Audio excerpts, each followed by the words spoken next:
was identified as mentally retarded, put back from the 5th grade into the 4th grade, and stayed in that category until I got out of high school. I don't have any college training, but I met a high school teacher who one day changed my life. I was waiting on another student, and when he came in, he said to me, "Young man, go to the board and write what I'm about to tell you." And I said, I can't do that, sir. He said, "Why not?" I said, "I'm not one of your students." He said, "It doesn't matter, follow my directions now." I said, "I can't do that, sir." He said, "Why not?" I said, "Because I'm educable, mentally retarded." And he came from behind his desk and he looked at me. He said, "Don't ever say that again. Someone's opinion of you does not have to become your reality." And as he talked, my heart began to beat fast. Tears began to run down my eyes, and I was in the back just listening to him, because the speech he was giving, that speech was for me.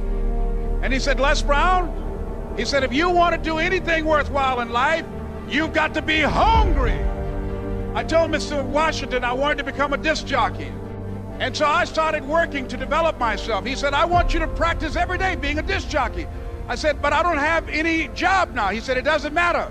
He said that it's better to be prepared for an opportunity and not have one than to have an opportunity and not be prepared. And as I was working to develop myself, I applied for a job as a disc jockey, WMBM on Miami Beach. I went to a guy named Milton Butterball. I said, "How you doing, Mr. Butterball? I'd like to get a job as a disc jockey." He looked at me, he said, "You have any broadcast background?" I said, "No, sir, I don't." "You have any journalism background?" I said, "No, sir, I don't." He said, "We don't have any jobs available." I said, "Yes, sir."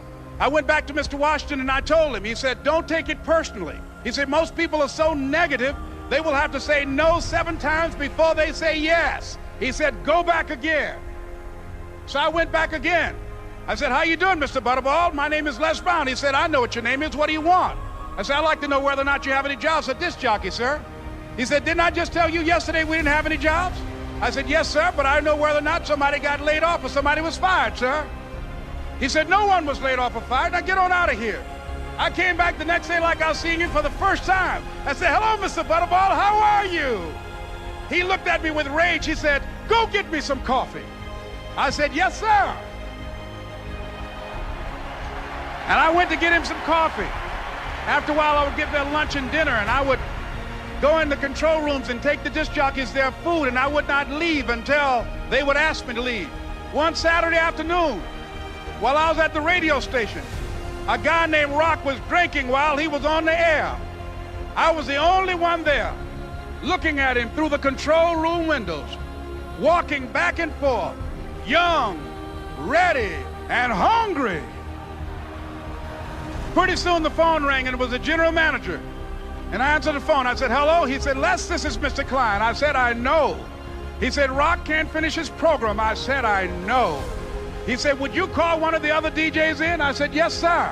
I hung the phone up. I said, "Now he must think I'm crazy."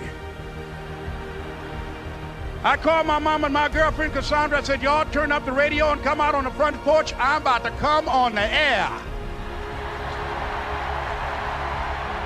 I waited for about 20 minutes, and I called him back. I said, "Mr. Klein, I can't find nobody." He said, "Young boy, do you know how to work the controls?" I said, "Yes, sir." He said, "Go in there and don't say nothing here." I said, "Yes, sir." I couldn't wait to get behind those controls. I put on an old Stevie Wonder record called Fingertips. I sat down behind that turntable. I said, "Look out, this is me, LB Triple P, Les Brown, your platter playing papa. There were none before me, and there will be none after me. Therefore, that makes me the one and only. Young and single and love to mingle, certified, bona fide, indubitably qualified to bring you satisfaction, a whole lot of action. Look out, baby, I'm your love man." I was hungry. I was hungry. You got to be hungry. Begin to know that you have greatness within you. And if just one of you here begin to envision yourselves as being blessed and highly favored to reach your goals, if just one of you capture the essence of what that means, that you have greatness within you and a responsibility to manifest that greatness, that you can make your parents proud, you can make your school proud, you can touch millions of people's lives And the world will never be the same again because you came this way. It was hard, ladies and gentlemen, coming to speak to people. And I was facing financial difficulties in my own life. I was behind on my bills and my dreams, and I'm saying to them, you can live your dream. It was hard, ladies and gentlemen. It was very difficult to pick myself up each day believing that I could do it. There were times that I doubted myself. I used to ask myself, can I do this? And something said within me, you're the one. Don't give up on your dream. By continuing to push forward, by continuing to run toward my dream, that one day I would have my own talk show.